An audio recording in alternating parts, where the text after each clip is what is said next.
Howdy. This is Mission Texas, a political podcast about winning Texas by 2032, or else we may lose the White House for a generation. I'm one of your hosts, Alex Clark. And I am Kate Rumsey. Other podcasts may focus on the day-to-day or the next election, but we are keeping the eyes of Texas on the bigger prize. What happens after the next census? All right, this week we have two guests that are some of the biggest fundraisers in Texas Democratic politics. If you're a Democratic candidate in Texas, you likely know who these two people are because they do help candidates up and down the ballot, which we really appreciate. Welcome to the podcast, Claire Dewar and Howard Kleon. How are you? We're very well. Glad to be here. Hi, Howard. Hi, Claire. How are you? Howard, you're my partner in crime these days, aren't you? Do we talk a lot with each other? We do. We talk like way too much, I think, every day. And then when I don't return a phone call like yesterday, I really get my hand slapped. I didn't slap your hand, but it turned out you really hadn't called me back, had you? I know. I thought I had. So I'm very excited to hear your perspective. And I understand both of y'all are relatively new to Texas politics. And so I'm wanting to know right out of the gate, like, what were your impressions having gone from not being very involved to now some of the biggest fundraisers? Well, thank you. Yes, I got very involved in 2018 after I had the very good fortune of meeting Beto O'Rourke at a friend's house. Later, I said, how did you know to call me to come meet him? Because I really hadn't, been active.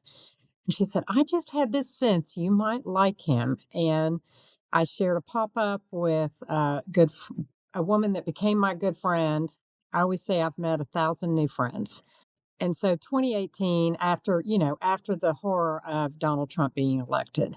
That's a similar story, I think, to a lot of people that they started getting involved in 2018. Howard, how about you? It was very similar in 2017. I realized I just couldn't sit at home, watch MSNBC and whine and complain. I actually had to try to do something. And I was much more involved in Colin's campaign in 2018, letter writing campaign where we wrote 50,000 letters on his behalf. The first fundraiser I did was for Colin. And it was kind of just felt really natural for me to be able to do that. I like connecting people. As Claire will probably attest, it gives me an opportunity to speak in front of people, which, as everybody, including myself, say, I love to hear the sound of my own voice. So that seemed like a good fit. And, I find fundraising to be kind of competitive, and there are definitive goals. And while I don't necessarily think of myself as that competitive or that much of a goal-oriented person, somehow it really does appeal to me. Howard, I love the fact that you are not a native Texan. You're one of the great, call it transplants into Texas that has really given back. I am about as close to a native Texan as one could be, even though I was not technically born here. But I looked back, my very first fundraiser actually was, I think, in 1986 for the county judge, Lee Jackson. So I had a little moment of being interested in politics in the very early days of my adulthood, even my childhood.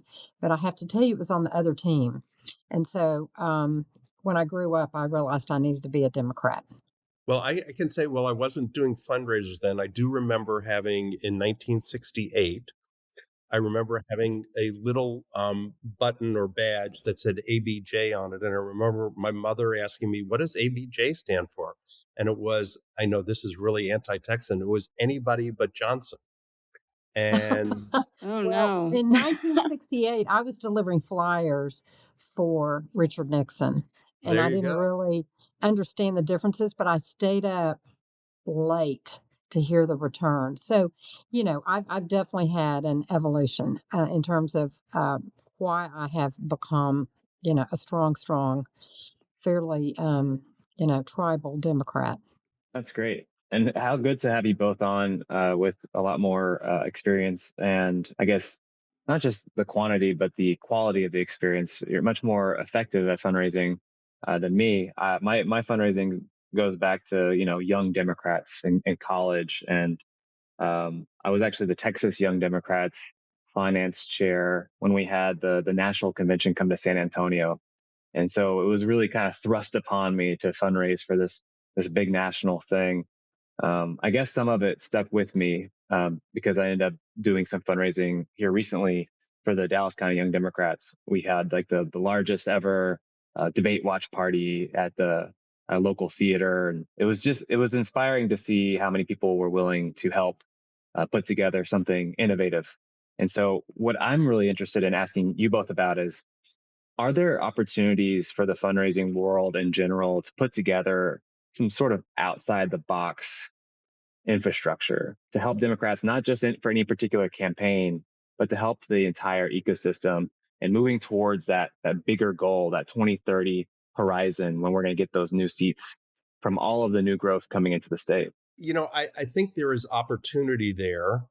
But one of the, this goes kind of to our central issue in this state, is that there really isn't a powerful enough voice within this state who can say, we need to try to set this up, we need to try to do that, and it's very evident in kind of what happened this cycle in terms of who's running for what office, and everybody's asking, well, couldn't have they sorted this out? And if we had a functioning Texas Democratic Party that had some real power, yeah, I think that they could have potentially sorted it out. Whether that power having come from a political position or a financial position, maybe something could have happened. And I think, one of the things that I'm encouraged about is that and maybe this is just my experience at the moment, I think a lot more people are looking at infrastructure of in all sorts of different ways than I have been, and we have been previously, so that there are organizations popping up to try to provide the infrastructure that we need in order to be able to win elections. Just sponsoring candidates, just in the end, just isn't going to be good enough. We have to have something there for them to fall back on or even to start. And I see some of that being done now, and that's exciting to me. Well, I'm going to jump in and say that it has been my conclusion about 2 cycles ago that because we have such an enormous state, and because at that point we really didn't have what I consider to be a particularly functioning Texas Democratic Party, that the way for us to create that lasting infrastructure, meaning that we're talking to voters all the time, that we're not just coming to them, right before election, was that we needed to be sort of, instead of top down, we need to be grassroots up. And I feel that there would be the ability to strengthen the big city party structures. And then you've got Dallas County, you've got Harris County, which is Houston, you've got down in, Travis, Bear, El Paso, Tarrant, Fort Bend, even Collin. We could theoretically, I feel, gather those parties and then have a groundswell of, this is how we should do it. Let's correspond with each other. Let's figure out best, practices, and then let's then essentially teach the top how to do it from the bottom, if that makes sense. And so I have been really excited for a number of years to donate to and try to professionalize better our county party in Dallas. And I do watch how it's a fire hose at a party situation. There's just a lot of things that happen. Some years we've been really successful raising money. In off cycle, sometimes years it's a little bit more challenging because it is, I think it's like a teaching moment where we have to explain why it's important to continue to have staff and messaging and outreach and, continual conversations with building up, precinct chairs and activities, even during the times when we don't really have direct elections per se. And I think sometimes, kind of going along with this, I see Dallas, where we're all from, all live, is an incredibly philanthropic city. And we're great at putting our names, or not our names, but people are always willing to donate incredible amounts of money to get buildings built, to put their names up on buildings. But then the maintenance of the buildings don't get funded. And I kind of look at it in the same way politically. We love the big shiny things.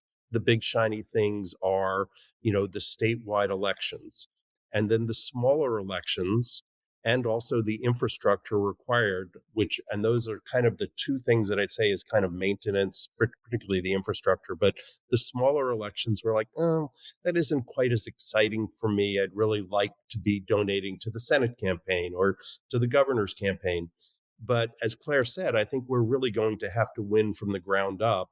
It is, if we can win the county elections and be able to control the county, what goes on in the counties, which actually have a lot more impact on people's lives than certainly a federal election, and even to some degree the state elections.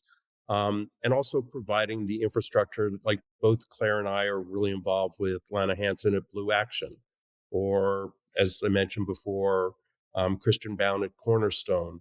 And there are lots of other organizations that are kind of bubbling up and having success. Progress Texas. And the more that we can do that, it is going to be easier to unify all of us, and it's going to be easier for candidates to have things to rely on when they start to run. I mean, that you asked before, kind of like what kind of surprised me, or when, the first campaign, and it's like, where's the cavalry? Where's like the Dallas County Democratic Party? Who's helping these candidates? They don't know anything when they start. I mean, I know, I was in the don't know what I don't know stage, DK, but I think the candidates were there too. I mean, I've had long conversations like with Avery Bishop last time when she ran. It's like, what do I do? And it's really hard for candidates, and got to build an organization in 6 months that's ready to win. Yeah, you got to build the plane and fly it at the same time in these campaigns, especially right now when people filed right on filing day. But I hear you on the infrastructure, especially with our county and state. But I wonder, is there like a chicken and the egg kind of problem? Because as I understand it, some party groups like the county or the state have trouble fundraising because they're not delivering. So what are you looking for, or what would you recommend these state like official groups do to like earn more investment, or is there something else at play here that they're not being able to fundraise as well? Well, I think you've got to provide some results, and I will say that 2024 really set us back. And so when you have results like we did in 18, where we flipped, 12 House seats, so there's that. I also, for example, last night was speaking with a couple who have been good, wonderful donors. And I explained that a group we were hearing from last night had spent $30,000 to provide all of the state house reps a booker that got them on national TV. And that investment, we believe, gave the publicity that was frequent, made Texas, national news about redistricting, explain what was happening. And it was coming from so many voices because of this booker who, was spreading it out, getting people on all kinds of different, podcasts and different, TV. And then all of a sudden California, popped up. I mean, I do think there are sometimes stories where we can tell that are what would end up being an incremental amount of money that might have made a real impact on flipping nationally the House. So we have to tell those stories. I also met a number of young people who had come through kind of an internship program in 18 for a particular candidate that did a really amazing job of having more than 100 interns working for that candidacy. once again back in 18. And a number of them are now either working with their own fundraising companies, having worked in Washington at the DNC. Some are lawyers now working for, they were, working in Austin for some of the legislators. Some have been staffers. So those are all sort of stories that are, I believe, inspirational to tell, because sometimes it's hard to be able to say, well, we need to spend money on infrastructure. What exactly does that mean? So it needs to be very specific. What is it that you're going to do that is going to make an impact? So I have been coaching our party, our county party, on, providing exactly where's the money being spent. I've been coaching Blue Action Texas on, tell us exactly your results. I do think those are all in a point where people have, no matter how much money you have certain, budgets that you're trying to figure out, and you're going to be spending your money where you think it's going to be the most effective. Because at this point, a lot of people will say, and I'm certainly one of them, we basically need to win. We really just need to start winning. And we've got, I'm very optimistic that we have the kind of voting populace that means Democrats should be able to win. We just, have to turn out the right voters. Your example of the $30,000 booker is incredible. I mean, just like 30 minutes of TV time is easily cost more than that, right? I mean, I can't fathom the ROI on that. Just all of the national attention. I can fathom the ROI on that. You run the numbers? No, I don't have what I do. Priceless. I have us winning in New Jersey. I have us winning in Virginia. I have us redistricting in California. We take a lot of crap as Democrats in Texas, and a lot of it is really well deserved. But I am firmly convinced that if the House Democratic Caucus had not broken quorum and nationalized the redistricting issue, that California never would have put forth the legislation that they did. And Governor Newsom has pretty much said that as well. And I spoke to Governor Pritzker when he was at the Dallas County Democratic Party dinner. And he said, I was talking to him about it. He said, that's the first part of my speech. Ours were when we had Democratic voters throughout the country, starting in January, yelling at our reps, damn it, do something. And the Dallas House members who broke quorum did something. They were the first ones, and I think it was the start to the belief that we can do something about Trump and Trumpism, and that we can win elections. And I'm really proud of the members of the House who did that. So to me, the Booker is like a very high value tactical strike in the moment in a very pitched and important juncture on this fight. I guess still my question is, what are the kind of the long-term plays that we can make? And what I am envisioning is there's a great story about how Democrats would spend all this money on radio ads in Florida, which obviously hadn't worked. Although how great that we just flipped the Miami mayor's race. But at the same time, Republicans were just buying radio stations. So why not just get the station, and then we don't need to buy ads, right? But that's a longer term thinking. Well, nationally, I've been presented with a group called Media Matters, American Bridge. I'm not sure I think there's a lot of big money that goes into some of these pots where you're paying for stars that, I don't know. Anyway, point being, I do think Media Matters with this other group, they've been doing like small newspapers that come out as if they are the local, newspaper. And I think they did it in a couple of the swing states where they did control the message. And they felt like that was a good expenditure. I don't know if that is, particularly effective. But the point being, I guess, is there's a lot of different ways to incrementally make the difference.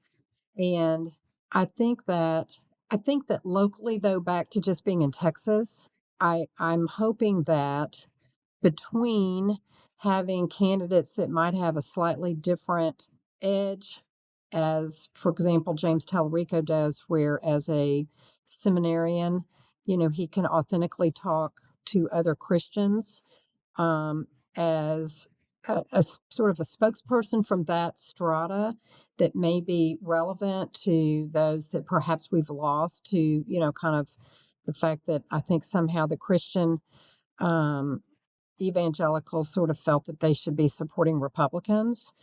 And yet, as I've said, Jesus would be a Democrat, actually. I love that you mentioned James. And I'm going to stop talking for a little while, but I love that you mentioned James because you had referenced in 2018 that there was this like campaign academy type thing to build interns. That's actually how James got his start. James Tallarico was an intern for Mark Strama's campaign academy. And so if it had not been for that kind of forward thinking development program for young people, who's to say we wouldn't have James Tallarico today? Well, and James Tallarico is also personally part of a group that the Agave Fund has been supporting, along with other city council people and, I think a county judge and other state reps. And they are um, forming kind of, training for those that have already gotten elected, but yet may not be at the end of their careers and may want to step up. So I'm curious, you mentioned earlier that you had supported Colin Allred in 2018.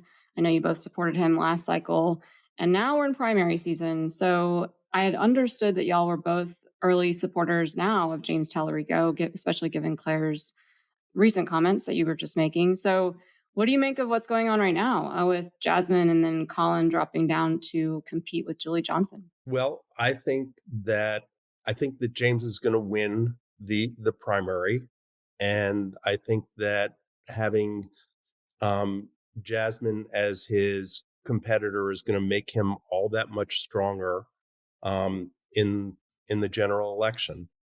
They're both really qualified candidates. They're both really well spoken. I think they speak to kind of different bases, but I really do think that in the end that you need to be able to bring everybody into the tent in order to win a general election. And I think one of the things that I point to in 2018, when James flipped a district that had been, I don't know how many points it was a pro-Trump district in 2016, but I know Trump won it. And I know a Democrat hadn't won that seat in 30 years. And that, in fact, in 2018, Governor Abbott won that district, even though James won it. So by definition, he had to have been taking some of those independents and Republicans who were voting for Governor Abbott, and he converted them into James Tallarico voters. And there are a lot of independents in this state, 5 or 6%, that we regularly lose. We regularly lose because the voters don't trust us. The voters don't know what we really believe in. And I think James can speak to those voters. Well, I'll tell you, this has been one of the most fascinating entries into a primary season. I'm assuming they're going to write a book about it potentially, or certainly a long article about it.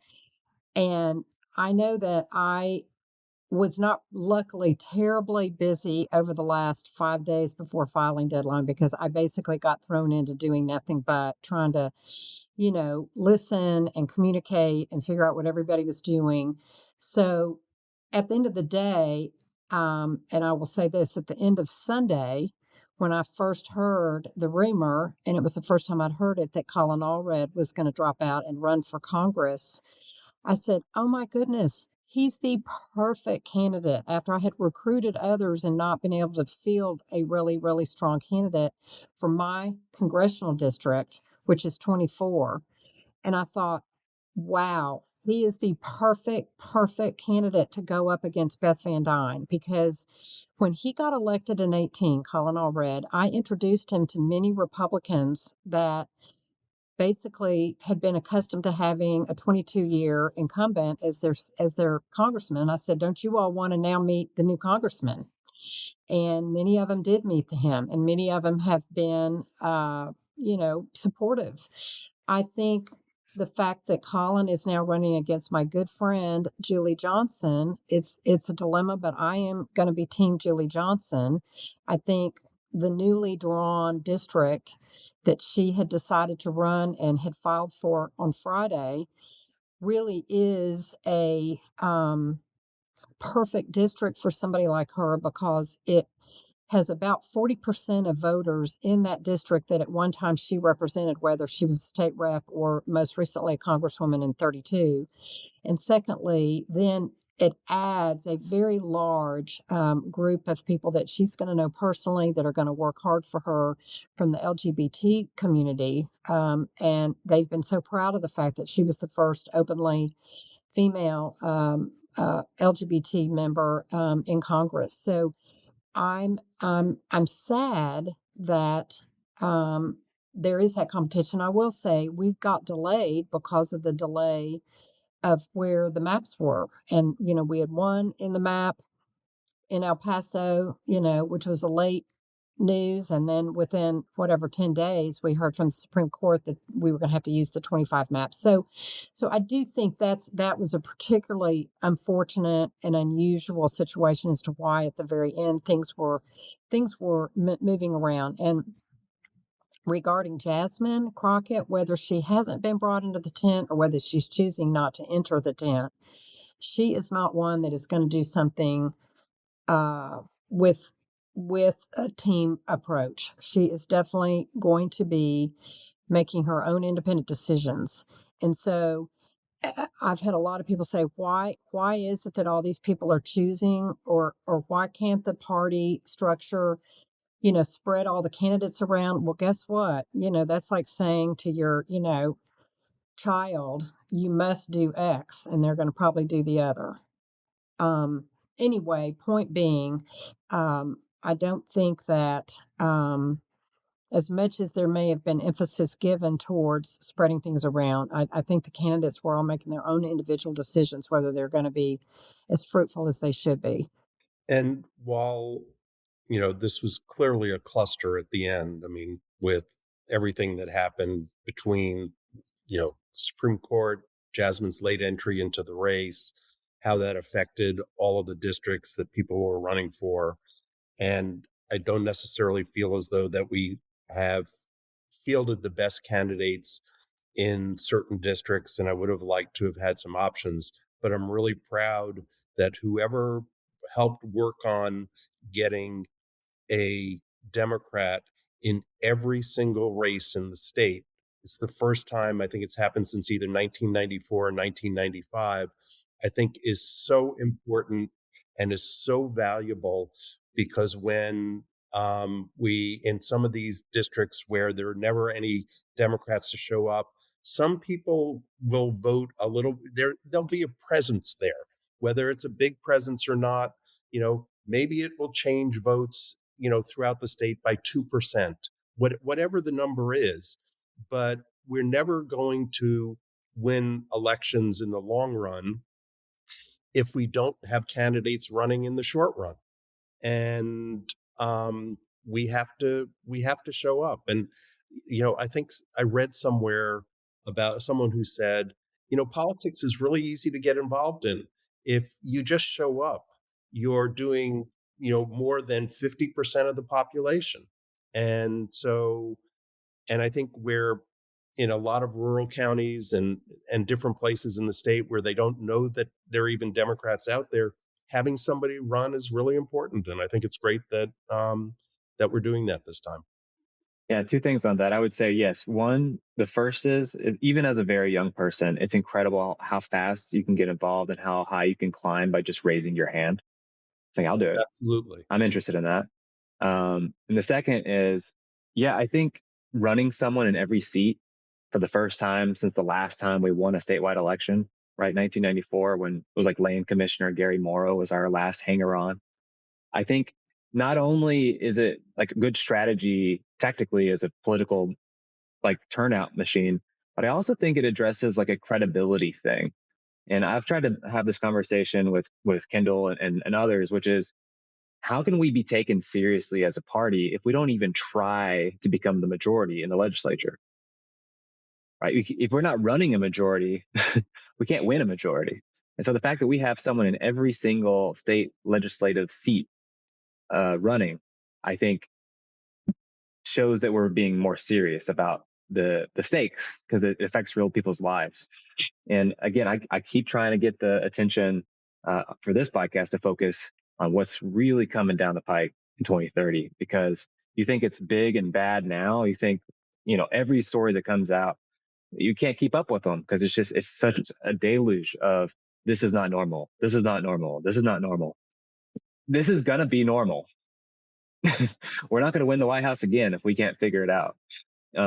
Because Texas and Florida are going to get bigger in the Electoral College, and the states that Democrats rely on are going to get smaller. And so let's figure this out, right? I think one of the questions we try to answer is like, what is going to be the impetus to some degree to have us win? And I kind of look at it like that Trump and MAGA is stretching the rubber band, and they keep stretching the rubber band, and they keep stretching the rubber band. At some point, the rubber band breaks. And I just hope we're prepared at that particular moment to be able to take advantage. And I don't know, maybe that's 2026.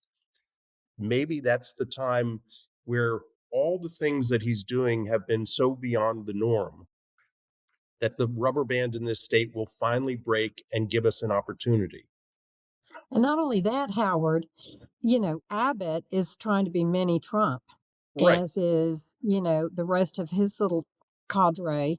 So, of course, Abbott said, no problem, Mr. Trump, Mr. President, Mr., complete nut.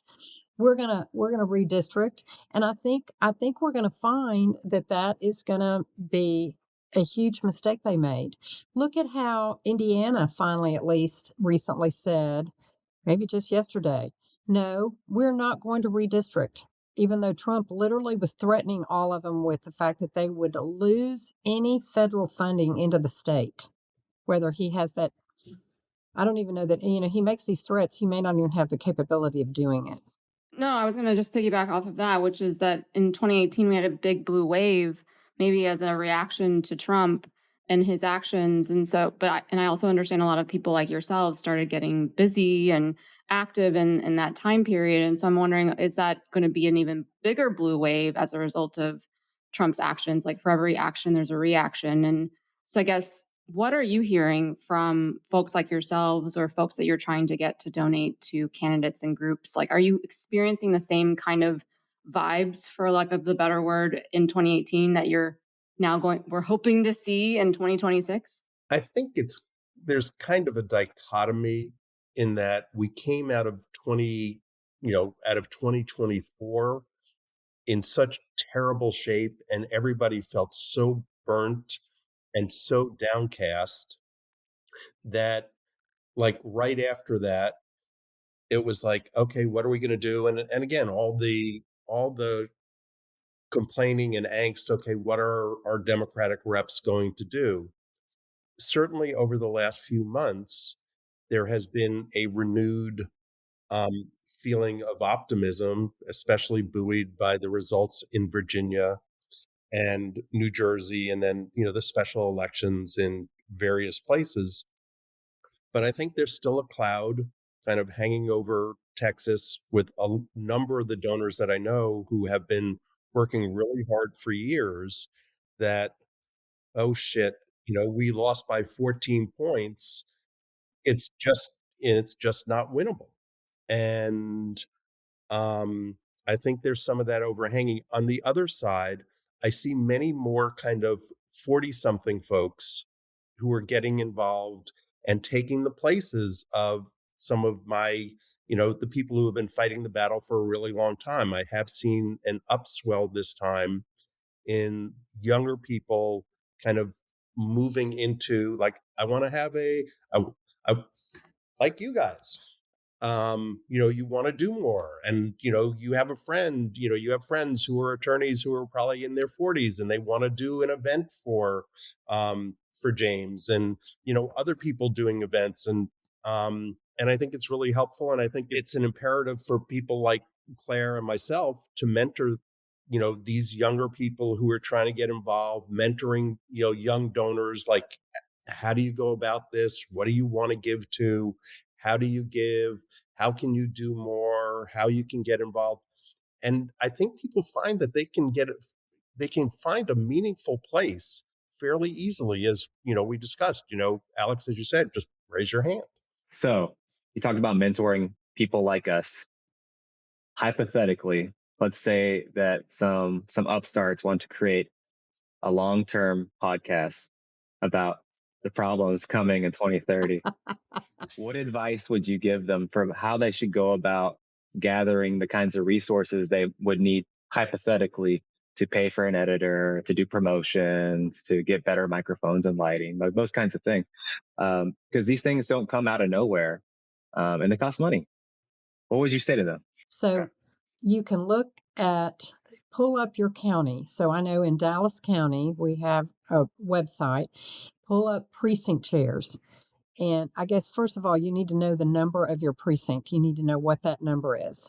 And you can find that out, I believe, by DallasCountyElections.org. And when you know your number, then you will scroll down. Is there a precinct chair that covers your precinct? If there is not, sign up to be the precinct chair. There's a lot of training, there's a lot of camaraderie.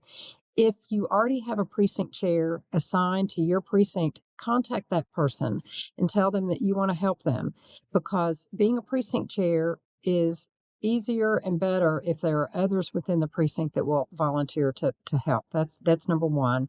And then I think number two, figure out who's running as the state rep in your district and go to something where it's perhaps affordable, where you could give a little bit of money to actually go support them. Find out when they've got some fundraisers, which will be happening this year because there's an election in 26. That would be great. And I mean, I'd kind of piggyback off of that, and not necessarily as specifically, but I would say just, kind of like what voters were yelling at our reps to do, damn it, do something. I'm going to say, get off the sidelines and do something. And will say, kind of going along with Claire, if you have money, but not a lot, your money goes a lot farther in state legislative races. And if you're knocking on doors in a state legislative race goes a lot further than knocking on a door for a Senate candidate. If you kind of like, we talk about the environmentally, act locally, think globally. I think that's a good way for people to get involved and look for the things that you're comfortable doing. I mean, one of the things Colin always used to say was, if you have money, give. If you have time, give. If you have both, give both. It's, no one's inviting you to come do the work per se, except for Claire, who invites me to go block walking all the time with her.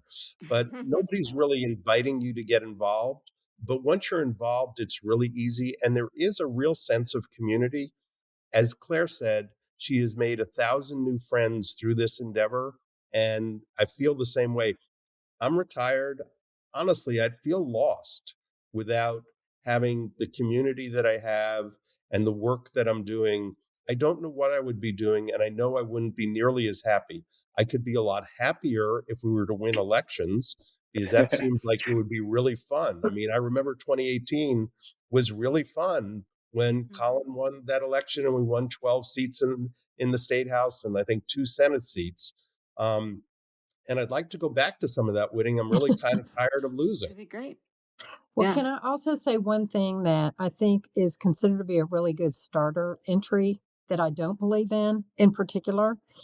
I don't believe that if you attend a protest and say that's it. I've protested. I made a sign. I went down, in front of the city hall, or I walked across a bridge and I did some protesting. Guess what? That doesn't do any good. It makes you feel good. It makes you feel, it's fun. I will say the other thing that doesn't really do any good at this day and age is to call your rep that's not on your team.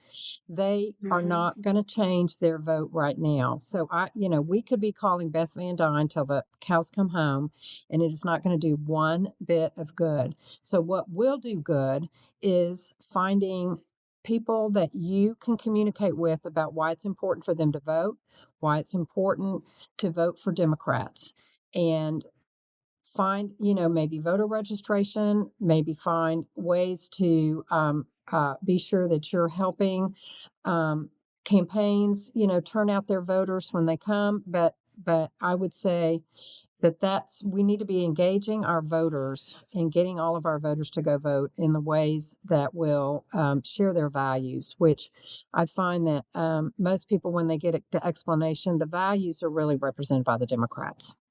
Yeah. For most people. Well, we usually end with that kind of call to action because I think that's what a lot of people are needing. They want to know the plan and they want to know how they can fit into that plan. And we've been calling that the last word. So we appreciate your last words. If there's anything else that we have not covered, please let us know in our last word segment. But also, what are some groups or people that you think we should be following on social media or on the internet? Claire, any last thoughts? Well, follow Lincoln Project. I believe in the Lincoln Project. They are funny and irreverent, excuse me, but I think they make a big impact.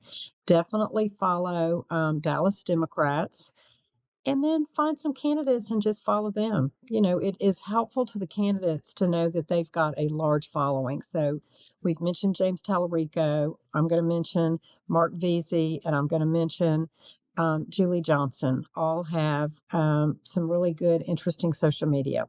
Howard? Well, of course, you can follow me or you can follow you guys, which would probably be the best thing that they could do.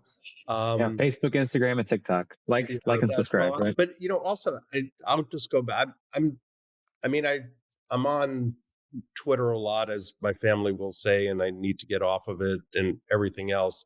I don't really kind of think that much about who I'm following. I will say one thing. So in terms of if somebody wants to do something today that could be really helpful, and that is, there's an election coming up in Fort Worth and Tarrant County on January 31st, which is Taylor Ramette overperformed tremendously. So they can, if they want to donate money, I know that they're going to be outspent tremendously. They were outspent tremendously, or he was outspent tremendously in the primary.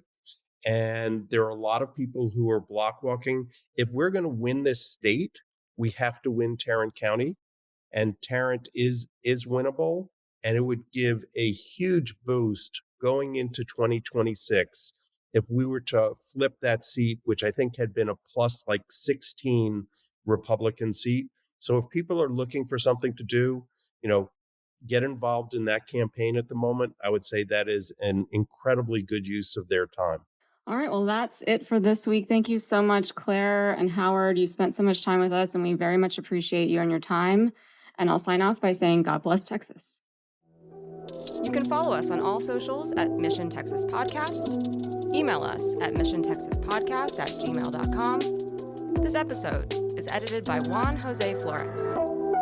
Our music bumper is by Adam Pickerel, and our cover art is by Tina Sohn.